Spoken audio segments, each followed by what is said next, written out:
Sinimulan po ito ng Pangulo, ang sumbong sa Pangulo, nitong September. So makikita po natin kung gaano na po kalaki at ang inabot nito, kung gaano nakahaba ang inabot nito.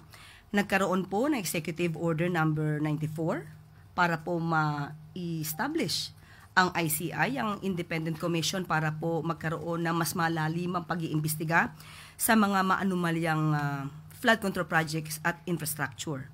Nagkaroon na rin po ng mga pag-freeze ng assets, nagkaroon na rin po ng pag-issue ng mga ILBOs, ang DOJ, at nagkaroon na rin po ng recommendation ng pagsasampa ng kaso kay Congressman Zaldico.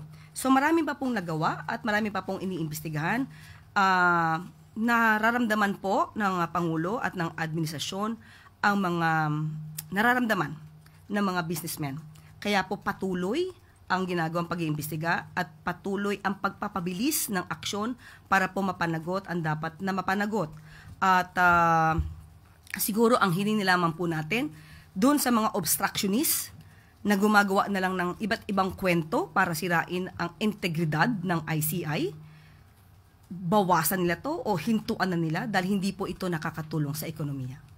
Thank you po.